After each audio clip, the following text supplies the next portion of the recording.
Pour être plus précis, il est bon que je vous rappelle comment est-ce que l'intervention française est survenue au Mali. Vous savez que les interventions militaires étrangères respectant la légalité internationale se font suivant les principes et la charte des Nations Unies. Il y a précisément l'article 51 et 54 qui permettent des interventions étrangères dans un pays. L'article 51 indique clairement que lorsqu'un pays membre des Nations Unies se trouve en situation de légitime défense, agressé par d'autres forces venues de l'extérieur, il peut demander le soutien de la communauté internationale. En ce moment, un ou plusieurs pays peuvent se mettre ensemble pour l'aider. C'est dans ce cadre que la MINUSMA a été instituée par la résolution 2100 du 25 avril 2013 pour aller au nord du Mali, combattre la rébellion, combattre le terrorisme. C'est écrit noir sur blanc dans la résolution qui crée la MINUSMA. En juin 2014, la résolution 2164 a précisé que la MINUSMA doit faire des patrouilles de longue portée, traquer les terroristes, les empêcher de revenir se réinstaller d'où ils ont été chassés, de protéger les populations civiles. Ces deux résolutions disent clairement que la MINUSMA doit faire la guerre contre le terrorisme. Ce qui est tout à fait différent de ce que la MINUSMA est en train de dire aux Maliens maintenant, qu'elle n'est pas venue pour faire la guerre. Ça, c'est l'article 51, la charte de l'ONU. L'article 54 indique que lorsqu'un État membre de l'ONU est agressé de l'extérieur, il peut faire appel à un ou plusieurs membres de l'ONU pour l'aider. C'est suivant cet article que Dioncouna Traoré, président de la transition, s'est adressé au président français François Hollande pour demander l'appui de la France.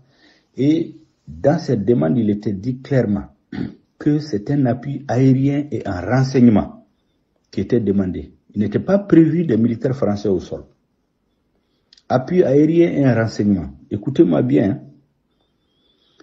C'est les soldats maliens qui devaient libérer notre pays.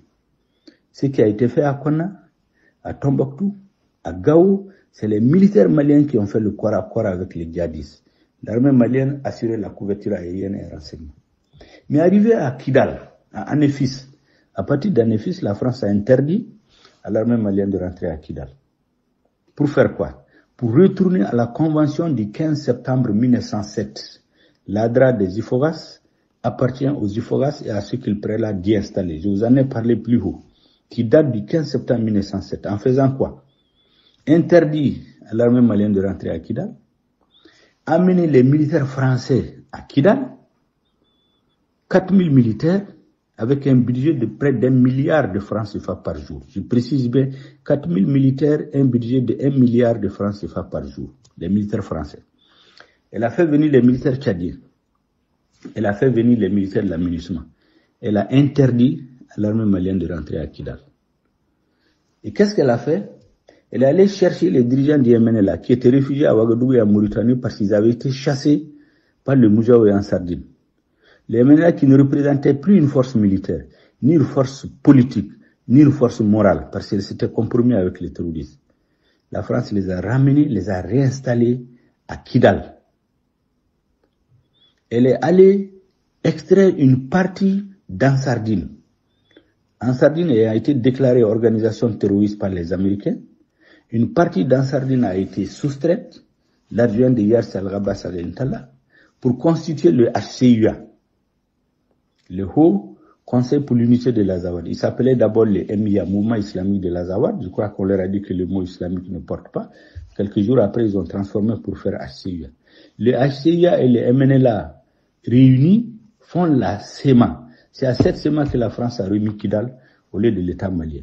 Je pense que la mère des fautes politiques que nous payons aujourd'hui, que la France paye aujourd'hui, c'est cet acte-là que les Maliens considèrent comme un acte de trahison. Parce qu'en réalité, elle est sortie de l'accord qui lui a permis de venir au Mali.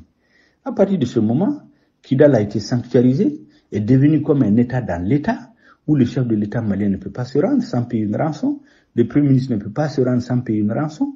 La preuve, c'est que de Tatambli jusqu'à Moussa Mara, personne n'a pu aller à Kidal. Moussa Mara s'est entêté pour aller à Kidal. Le résultat, c'est quoi? C'est la mort de plus de 150 de nos militaires, les préfets et les sous-préfets égorgés. Le premier ministre, Soumaïlou Boubé-Mega, en 2018, pour aller à Kidal, il a payé une rançon pour avoir l'autorisation de passer 2 heures de temps. Ibeka n'a jamais pu aller à Kidal jusqu'aux élections présidentielles, où il a payé une rançon, autorisé à passer une nuit. Donc, Kidal est devenu un État dans l'État, avec la SEMA, qui autorise qui elle veut, qui fait ses défilés militaires tous les 6 avril pour fêter l'affaire de l'indépendance de l'Azawad, qui extrait ses mines d'or, qui a ses juges, qui a ses prisons, qui a son armée. Donc c'est un État dans l'État. Et cet État est protégé par la communauté internationale. C'est ça la triste réalité. Et il est important que les Maliens le sachent. Me semble-t-il, c'est ça la raison du mécontentement actuel des Maliens.